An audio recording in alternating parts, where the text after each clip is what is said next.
नमस्कार, मैं हूं इलेना चेस और इस वक्त की सबसे बड़ी खबर सीधे मिडिल ईस्ट से निकलकर पूरी दुनिया को हिला रही है।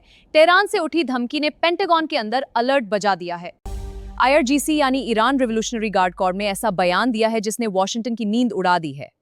और सबसे बड़ा सवाल, आखिरी समय पर डोनाल्ड ट्रंप आखिर पीछे क्यों हटे? सूत्रों के मुताबिक अमेरिका ने ईरान के खिलाफ एक बड़ा सैन्य ऑपरेशन लगभग तैयार कर लिया था। यूएस वॉर रूम्स में लगातार इमरजेंसी मीटिंग्स चल रही थी, लेकिन जैसे ही ईरान की तरफ से मैसिव रिटेलिएशन की चेतावनी आई, व्हाइट हाउस के अंदर रणनीति अचानक बदल गई। क्या तेहरान ने अमेरिका को न्यूक्लियर एस्केलेशन का डर दिखाया? आईआरजीसी के वरिष्ठ कमांडरों ने दावा किया कि अगर अमेरिका ने हमला किया तो जवाब सिर्फ मिडिल ईस्ट तक सीमित नहीं रहेगा।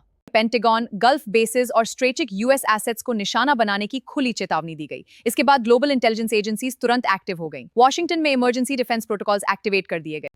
पेंटागन के अंदर हाई लेवल थ्रेट असेसमेंट शुरू हुआ, सैटेलाइट सर्वेलेंस बढ़ा दी गई और गल्फ रीजन में मौजूद अमेरिकी युद्ध पोतों को अलर्ट मोड पर डाल दिया गया। दुनिया भर के मीडिया हाउसेस ने इसे डेंजरसली एक्सप्लोसिव मोमेंट बताया। डोनाल्ड ट्रंप ने पब्लिक अपीयरेंस में बेहद सख्त बयान दिया, लेकिन अंदर खाने रिपोर्ट्स कहती हैं कि अमेरिका डायरेक्ट वॉर से बचना चाहता है, क्योंकि ईरान सिर्फ एक देश नहीं बल्कि पूरे रीजनल नेटवर्क के साथ खड़ा है। लेबनान, सीरिया, इराक और गल्फ की स्थिति ने अमेरिका की चिंता बढ़ा दी है। इजरायल भी इस पूरे संकट पर लगातार नजर बनाए हुए है। टेल अवीव में सिक्योरिटी कैबिनेट की इमरजेंसी बैठक हुई। इजरायली डिफेंस एनालिस्ट मानते हैं कि अगर यूएस ईरान कॉन्फ्लिक्ट खुलकर शुरू हुआ तो पूरा मिडिल ईस्ट आग की लपटों में घिर सकता है।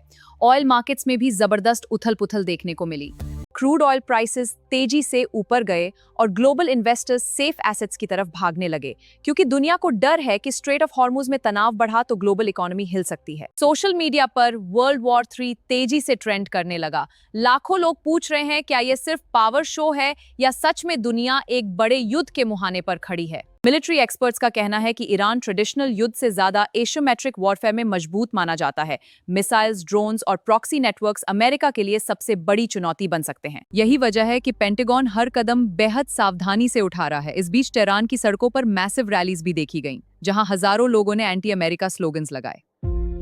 आईआरजीसी समर्थकों ने दावा किया कि ईरान किसी भी कीमत पर पीछे नहीं हटेगा। इन तस्वीरों ने इंटरनेशनल मीडिया का ध्यान खींच लिया।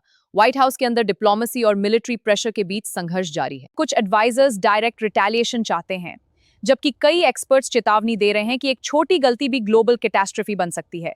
ट्रंप एडमिनिस्ट्रेशन पर अब भारी दबाव है। रूस और चीन ने भी स्थिति पर चिंता जताई है। दोनों देशों ने रिस्ट्रेंट की अपील की, लेकिन जियोपॉलिटिकल एनालिस्ट मानते हैं कि ये क्राइसिस ग्लोबल पावर बैलेंस को बदल सकता है। नई अलायंसेस और नए कॉन्फ्लिक्ट्स का खतरा तेजी से बढ़ रहा है। अमेरिका के एलाइज भी अब डिवाइडेड दिखाई दे रहे हैं। कुछ देश ईरान के खिलाफ टफ एक्शन चाहते हैं, जबकि कई नेशंस युद्ध रोकने के लिए अर्जेंट नेगोशिएशंस की मांग कर रहे हैं। यूनाइटेड नेशंस पर भी दबाव बढ़ गया है। सबसे बड़ा सवाल अब यही है, क्या ट्रंप वास्तव में पीछे हट गए हैं या ये सिर्फ एक टैक्टिकल पॉज है? पेंटागन की अगली मूव पूरी दुनिया की दिशा बदल सकती है। मिडिल ईस्ट का यह संकट अब सिर्फ रीजनल कॉन्फ्लिक्ट नहीं रहा, ये ग्लोबल पावर स्ट्रगल में बदलता दिखाई दे रहा है। हर मिनट हालात बदल रहे हैं और दुनिया की नजरें अब तेहरान और वॉशिंगटन पर टिकी हैं। मैं हूं इलेना चेस।